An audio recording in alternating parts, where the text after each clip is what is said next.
اعوذ باللہ من الشیطان الرجیم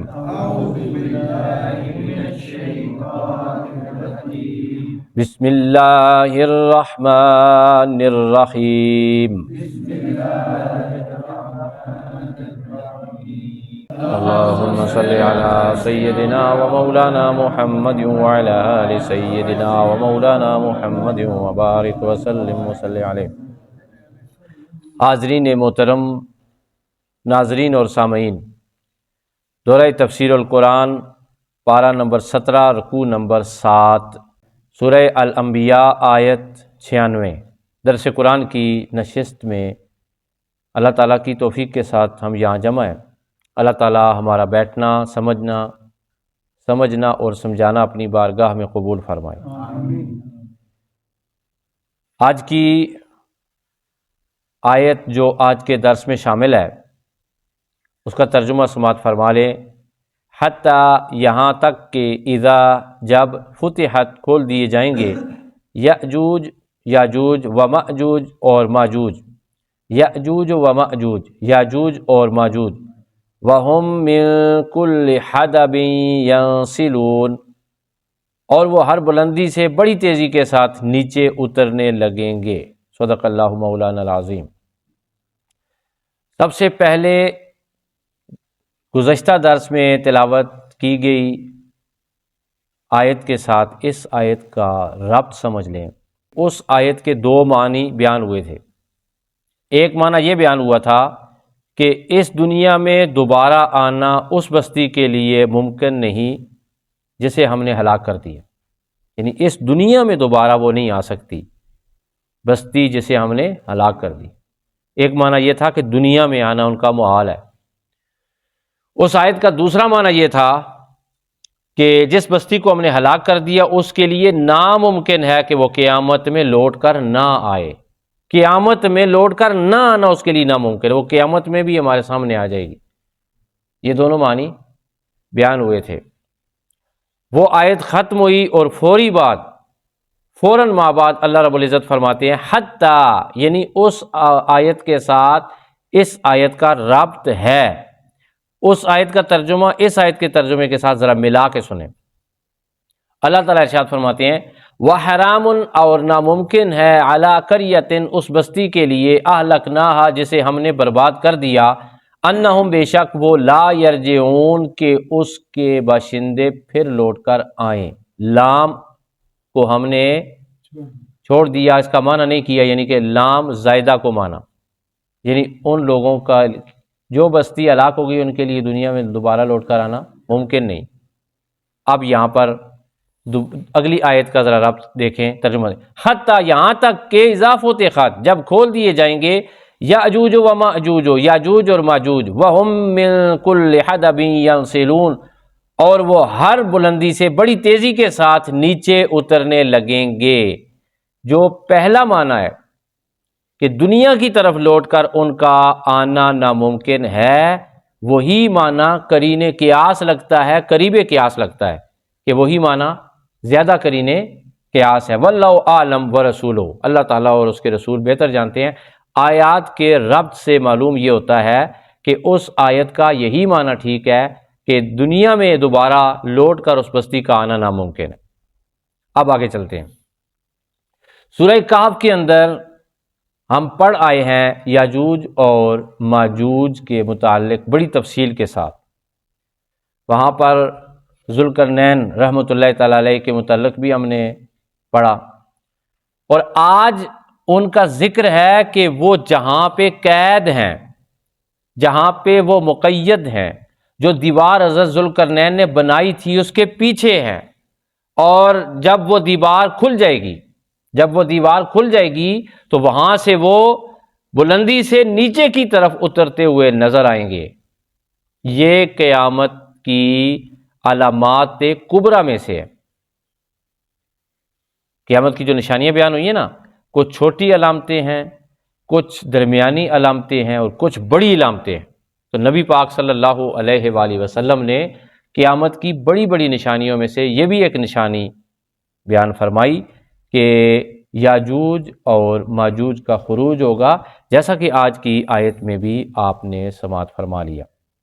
یہاں پر سب سے پہلی بات تو یہ ہے جو میں کلیئر کرنا چاہتا ہوں اپنے سامعین کے لیے، کہ ہم سب کا یہ عقیدہ ہے اور یہ واجب ہے ہم پر کہ ہم قرآن کے اس کنسیپٹ کو یقین کے ساتھ مانیں کہ یاجوج اور ماجوج ایک مخلوق ہے، جو حضرت نوح علیہ السلام کے 4 بیٹوں میں سے ایک بیٹا یافس اس کی اولاد میں سے ہیں۔ 2 قبیلے ہیں، یاجوج ایک قبیلہ ہے، ماجوج دوسرا قبیلہ ہے۔ اب وہ کہاں ہیں؟ اس وقت وہ کہاں ہیں؟ سائنسدان یا جغرافیہ دان ہے، وہ یہ کہتے ہیں کہ اس وقت پوری زمین چھان ماری ہے سب لوگوں نے، سائنس نے، جدید دور نے، اور ہمیں یاجوج ماجوج کا کوئی پتہ نہیں چلا۔ اس کا جواب ہم یہ دیتے ہیں کہ یہ ایک دعویٰ ہے، پوری زمین آپ نے چھان ماری ہے، یہ ممکن ہی نہیں ہے۔ ایک ہی جو بر اعظم ہے، بر اعظم انٹارکٹیکا جو ہے، وہاں پر آپ اس کے ایک کنارے تک پہنچے ہیں جہاں تک زندگی ممکن ہے، اس سے آگے کے جو پہاڑ ہیں ان تک تو آپ کی رسائی نہیں ہے۔ برف پوش جو اتنا بڑا ایریا پڑا ہوا ہے وہاں تک تو لوگ گئے ہی نہیں ہیں۔ تو یہ کیسے آپ اس عقیدے کو غلط سمجھ سکتے ہیں، غلط سمجھا سکتے ہیں، غلط بات کر سکتے ہیں کہ قرآن کی باقاعدہ 2 صورتوں میں یاجوج اور ماجوج کا تذکرہ موجود ہے۔ 47 نبی پاک صلی اللہ علیہ وسلم کی ایتھینٹیکیٹڈ احادیث ہے جن کے اندر نبی پاک علیہ السلام نے یاجوج ماجوج کا ذکر کیا ہے۔ جب اللہ فرما رہا ہے کہ یاجوج ماجوج ہیں، جب نبی فرما رہے ہیں کہ یاجوج ماجوج مخلوق ہے، یہ تھی، ہے اور قرب قیامت میں باہر نکلے گی، تو ہم سب کا یہ ایمان ہے کہ خدا کا کہنا درست ہے، نبی پاک کا کہنا سچ ہے اور حق ہے۔ اب یہ سوال تشنا لب ہے، پیاس تو واقعی ہے نا کہ ہیں کہاں یہ؟ سائنس کہہ رہی ہے ہمیں نہیں ملے، کیمرے کہہ رہے ہیں ہمیں نہیں ملے، یعنی کہ بڑے بڑے جو مغربی لوگ ہیں، یورپین ہیں، سائنسدان ہیں جو اسلام کو نہیں مانتے، وہ کہہ رہے ہیں جی کہ یاجوج ماجوج کوئی قوم نہیں ہے، نہ ہمیں ایسی دیوار ملی۔ دیواریں تو بہت ساری ہیں، بنی ہوئی ہیں، دیواریں چین بھی ہے، لیکن یاجوج ماجوج کے روکنے کے لیے حضرت ذوالقرنین نے جو دیوار بنائی تھی وہ تانبے اور لوہے کی تھی، وہ بھی مختلف جگہوں پہ موجود ہیں دیواریں۔ اس کے بارے میں یہ بھی ذکر آتا ہے کہ ان کو روکنے کے لیے مختلف جگہوں پر دیواریں بنائی گئیں اور دیوار بنائی گئی، یہ بھی ایک کنسیپٹ ہے۔ اب اس کا جواب ہم یہ دیتے ہیں کہ اللہ تعالیٰ کی بنائی ہوئی مخلوق جنات بھی ایگزسٹ کرتے ہیں کہ نہیں؟ ان کی ایگزسٹنس ہے کہ نہیں ہے؟ موجود ہیں وہ، لیکن آپ کی سائنس نے ان کو نہیں دیکھا۔ جنات کو سائنس نہیں دیکھ سکتی، ان کے جو سپر کمپیوٹر ہے وہاں پہ فیل ہے، وہ بھی اللہ تعالیٰ کی مخلوق ہے۔ فرشتے اللہ کی مخلوق ہیں کہ نہیں؟ ان کو تو سائنس نہیں دیکھ سکی، سائنس فرشتے کو تو نہیں دیکھ سکی، نہ جن کو دیکھ سکی ہے۔ کیا ہم سائنس کے کہنے پر فرشتوں کے وجود کا انکار کر دیں یا جنات کے وجود کا انکار کر دیں؟ بھائی ممکن ہے، جیسے خدا نے ہماری آنکھوں سے جنات کو پوشیدہ رکھا ہوا ہے، مخلوق تو وہ ہے، ایسے ہی اس کے بعد اللہ تعالیٰ نے جہاں وہ رہتے ہیں، یاجوج اور ماجوج اتنی بڑی مخلوق رہتی ہے، اتنی بڑی تعداد ہے ان کی، وہاں خدا نے ایسے بند باندھے ہوں، پہاڑوں کے اندر رہتے ہوں، وہاں تک انسانیت کی رسائی ممکن ہی نہ ہو، خدا تعالیٰ نے امکان ہی نہ بنایا ہو کہ انسانیت وہاں تک پہنچ سکے۔ ٹھیک ہے جی، یہ ہمارا عقیدہ ہے کہ اللہ جب چاہے گا وہ ظاہر ہوں گے، ظاہر ہے وہ ظاہر ہوں گے نا۔ اگر وہ دنیا میں اسی طرح اللہ تعالیٰ کے حکم سے رہتے جس طرح ہم رہ رہے ہیں تو پھر کیا ہوتا؟ وہ تو آ جاتے، لیکن اللہ پاک نے ان کو قید کیا ہوا ہے، یہ ذہن رکھیں۔ قرآن و حدیث ہمیں یہی بتاتے ہیں کہ وہ مقید ہیں، ممکن ہے وہ زمین کے اندر مقید ہوں، زندہ ہوں، زمین کے اندر بڑے بڑے گھر ہوں، زمین کے اندر بہت بڑا ایک ایریا ہو جہاں پہ اللہ پاک نے ان کو رکھا ہو، وہ مزدوری کرتے ہوں، کھاتے پیتے ہوں، اسی طرح کی اور دنیا ہو، یہ امکانات میں سے ہے، اللہ تعالیٰ نے ان کو رکھا ہوگا۔ اس لیے ہمارا یہ عقیدہ ہے، جو قرآن نے کہا وہ برحق ہے، جو حدیث نے ہمیں بتایا وہ برحق ہے۔ جب خدا نے چاہا ان کو ظاہر کیا، جب خدا نے چاہا ان کو مسدود کر دیا، جب خدا چاہے گا ان کو باہر نکالے گا، قیامت آ جائے گی۔ اب آئیں نبی پاک صلی اللہ علیہ وآلہ وسلم کی حدیث مبارکہ، بخاری شریف میں موجود ہے، مسلم شریف میں موجود ہے۔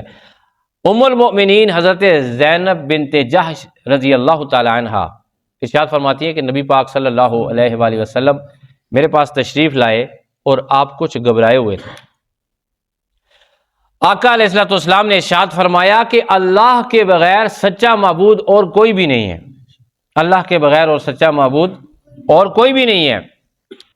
آپ نے فرمایا عرب اس شر کی وجہ سے ہلاک ہو گئے، وہ شر قریب آن پہنچا ہے، وہ شر قریب آ پہنچا ہے۔ پھر آقا علیہ الصلوۃ والسلام ارشاد فرماتے ہیں، ساتھ آپ نے اس طرح آپ نے شہادت کی انگلی اور انگوٹھے کو جوڑ کے آپ نے ارشاد فرمایا کہ یاجوج اور ماجوج جس دیوار میں سوراخ کر رہے ہیں اس دیوار میں اتنا سا سوراخ ہو گیا ہے، وہ نکلنے کے قریب ہیں، وہ نکلنے کے قریب ہیں۔ تو حضرت زینب بنت جحش رضی اللہ تعالی عنہ آپ نے عرض کی یا رسول اللہ صلی اللہ علیہ وسلم، کیا ہم میں جب تک نیک لوگ موجود ہیں تب بھی ہم ان کے آنے سے برباد ہو جائیں گے؟ تو نبی پاک صلی اللہ علیہ وسلم نے ارشاد فرمایا کہ جب شر اور گندگی زیادہ ہو جائے گی، جب گناہ عام ہو جائیں گے، جب نافرمانیاں حد سے بڑھ جائیں گی تو ان کا خروج ہوگا۔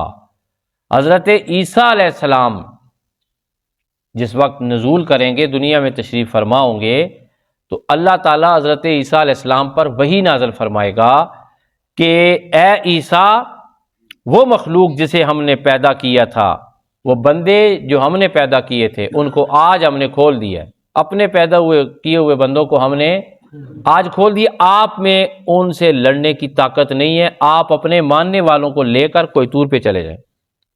حضرت عیسیٰ علیہ السلام اپنے ماننے والوں کو لے کے کوہ طور کی جانب روانہ ہو جائیں گے، اور وہاں پر جو خیال ہے، جو ایک تصور ہے کہ مکانات بنے ہوں گے اور فصیلیں بنی ہوں گی، وہ ان کے اندر رہیں گے، باہر نہیں آئیں گے، کافی عرصہ اندر رہیں گے۔ اور نبی محترم صلی اللہ علیہ وآلہ وسلم ارشاد فرماتے ہیں کہ پھر وہ اس طرح اونچی جگہوں سے نکلیں گے، ٹیلوں سے نکلیں گے، پہاڑوں سے برآمد ہوں گے، وہ جو دیوار بنائی تھی حضرت ذوالقرنین نے وہ گر جائے گی، اور سارے کے سارے وہ باہر جس وقت آئیں گے وہ اتنے زیادہ ہوں گے کہ بحیرہ تبریہ کا سارا پانی، اس بحیرہ تبریہ کا سارا پانی وہ پی جائیں گے۔ ان کی اگلی جماعتیں بحیرہ تبریہ کا سارا پانی پی جائیں گی۔ اور بحیرہ تبریہ کس جگہ ہے جی؟ یہ ایک جھیل ہے جو بنی اسرائیل میں پائی جاتی ہے، یہ 21 کلومیٹر لمبی ہے اور 13 کلومیٹر چوڑی ہے۔ یہ جب پانی پی کے آگے جائیں گے، پانی خشک ہو جائے گا، تو یاجوج اور ماجوج کی جو پچھلی جماعتیں ہوں گی آخری، وہ بھی وہاں سے گزریں گی، تو وہ وہاں دیکھ کے حیران رہ جائیں گی، وہ کہیں گی ادھر تو ایک زمانے میں پانی ہوا کرتا تھا، اب تو گرد اڑ رہی ہے۔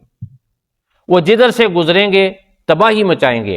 اور جس وقت حضرت ذوالقرنین نے دیوار بنائی تھی اور اس وقت وہ مسلمان جہاں پہ رہتے تھے، تو وہ ان کے بھیڑ بکریاں لے جاتے تھے، ان کی فصلیں تباہ کر بیٹھتے تھے، بندوں کو تو مارنا ان کے لیے معمولی کام تھا، بہت تباہی مچاتے تھے وہ، اور یہ جدھر جدھر سے گزریں گے تباہی مچاتے جائیں گے، تو قتل و غارت کا بازار گرم کریں گے۔ پھر حضرت عیسیٰ علیہ السلام اور حضرت عیسیٰ علیہ السلام کے ماننے والے اللہ کی بارگاہ میں دعا کریں گے، یا الہ العالمین، یاجوج ماجوج سے ہمیں نجات عطا فرمائے۔ تو پھر نبی پاک صلی اللہ علیہ وسلم ارشاد فرماتے ہیں کہ اللہ تعالیٰ ان کی گردن میں کیڑا پیدا فرمائے گا، اور ایک روایت میں ہے کہ گلٹی ان کی پیدا ہوگی، بیمار ہوں گے اور سب لوگ مر جائیں گے۔ یاجوج ماجوج جو قوم ہے، یہ دونوں قبیلے مر جائیں گے، اور ان کی اتنی زیادہ تعداد ہوگی کہ جس وقت حضرت عیسیٰ علیہ السلام کوئی طور سے اتریں گے واپس، تو دیکھیں گے کہ ایک بالشت جگہ بھی نہیں ہے جہاں ان کی لاشیں نہ پڑی ہوں، ہر جگہ لاشیں ہی لاشیں، اور بدبو ہر طرف پھیلی ہوئی ہوگی۔ پھر حضرت عیسیٰ علیہ السلام اللہ تعالیٰ کی بارگاہ میں عرض کریں گے، یا الہ العالمین، دعا کریں گے یا اللہ تعالیٰ ان کی بدبو اور ان کی لاشوں سے ہمیں نجات عطا فرما۔ تو اللہ تعالیٰ پھر وہاں پہ پرندے بھیجیں گے جن کی گردنیں اونٹ کی طرح ہوں گی، اور وہ ان کی لاشوں کو اٹھا کر لے جائیں گے، ایک روایت میں ہے کہ ان کی لاشوں کو وہ کھا جائیں گے، اور پھر ایک روایت میں ہے کہ آسمان سے بارش برسے گی اور کئی دن برستی رہے گی، اور اس بارش کی وجہ سے ان کی لاشیں سمندر میں چلی جائیں گی، ٹھیک ہے، اور پوری زمین پاک صاف ہو جائے گی، خوشبو پھیل جائے گی، اور زمین اپنے خزانے اگل دے گی، زمین اپنے خزانے اگل دے گی۔ آقا علیہ الصلوۃ والسلام فرماتے ہیں کہ وہاں پھل اور پھول اتنے زیادہ ہوں گے، لوگ برکت والے ہو جائیں گے، ان کا رزق بھی برکت والا ہو جائے گا۔ ایک انار پورا قبیلہ کھا کر سیر ہو جائے گا، اور انار کا چھلکا رکھ کے وہ اس سے سایہ حاصل کریں گے، اتنا بڑا انار ہوگا، اتنے بڑے بڑے پھل ہوں گے کہ ایک ایک پھل ایک ایک قبیلہ کھا جائے گا۔ نبی علیہ الصلوۃ والسلام فرماتے ہیں کہ گائے کے دودھ میں اتنی برکت ہوگی کہ ایک گائے سے پورا قبیلہ گزارا آرام سے کر لے گا، ایک بکری سے پورا خاندان پلے گا، اور یاجوج ماجوج کے پاس اسلحہ بھی ہوگا۔ کہتے ہیں وہ جس وقت مریں گے تو ان کا جو اسلحہ رہ جائے گا، اس اسلحہ کو بطور ایندھن مسلمان استعمال کریں گے، اور 60 سال تک برابر وہ ایندھن استعمال کرتے رہیں گے، وہ اسلحہ ختم نہیں ہو۔ پھر نبی پاک صلی اللہ علیہ وسلم ارشاد فرماتے ہیں اس کے بعد ایک ہوا چلے گی بڑی خوشگوار، اس کی وجہ سے جو مسلمان ہوں گے ان کی بغلوں کے نیچے ایک خاص بیماری ہوگی جس کی وجہ سے سارے فوت ہو جائیں گے، صرف بد لوگ رہ جائیں گے، وہ سر عام کھلی بدکاری کریں گے جیسا کہ جانور بدکاری کرتے ہیں، پھر اس کے بعد قیامت برپا ہو جائے گی۔ آج کے درس میں جو چیزیں سیکھنے والی ہیں، سب سے پہلی بات جو کہ سیکھنے والی ہے وہ یہ ہے کہ دنیا فانی ہے۔ ہم آج ہیں، دیکھیں آج 2024 ہے، ٹھیک ہے، ایک وقت تھا 1924 تھا، وہ لوگ بھی ہماری طرح ہی بیٹھ کے اپنے اوقات اور اپنے معاملات اور اپنے سہولیات کے مطابق زندگی بسر کر رہے تھے، وہ بھی ایسے ہی خواہش رکھ کے زندہ رہتے تھے جیسے ہم رکھتے ہیں، ان کو بھی اپنی موت کی فکر نہیں تھی، لیکن آج ان کی ہڈیاں بھی شاید قبر میں نہ ہو، محاورتاً کہہ رہا ہوں، نیک لوگوں کے جسم کو زمین نہیں کھاتی۔ آج 2024 ہے، تو اس سے ایک صدی آگے چلے جائیں آپ، ہم نہیں ہوں گے۔ تو آج کے درس کا معنی کیا ہے؟ اتنا پیچھے تاریخ میں آپ کو قرآن لے گیا، قرآن آپ کو اتنا پیچھے کیوں لے کر گیا ہے؟ پھر قرآن آپ کو اتنا آگے کیوں لے گیا ہے؟ آج کے درس میں قرآن آپ کو بہت پیچھے لے کے گیا اور پھر بہت آگے لے کے گیا جب یاجوج ماجوج نکلیں گے۔ قرآن نے آپ کو سیر کرائی عبرت کے لیے کہ لوگوں عبرت پکڑو، دنیا فانی ہے، کل من علیہا فان، اپنی آخرت کی تیاری کریں، اپنے خدا سے ڈریں، گناہوں سے بچیں، اپنے لیے دعا کریں، اللہ تعالیٰ ہم سب کی آخرت اچھی فرمائے، اور اللہ تعالیٰ زمانے کے تمام فتنوں سے ہم سب کو محفوظ رکھے۔ اور دوسری بات سیکھنے والی یہ ہے کہ سائنس کے کسی حربے میں نہیں آنا، یعنی کہ جو لوگ یہ دعویٰ کرتے ہیں یا کسی وقت آپ کو سوشل میڈیا پہ نظر آئیں کہ قرآن کی یہ بات استغفر اللہ ایسی ہے، ان پہ یقین نہ کریں۔ یقین ہمارا محکم ہے، جو اللہ چاہتا ہے وہی ہوتا ہے، جو اللہ کے رسول نے کہا وہی پر حق ہے۔ وآخر دعوانا ان الحمد للہ رب العالمین۔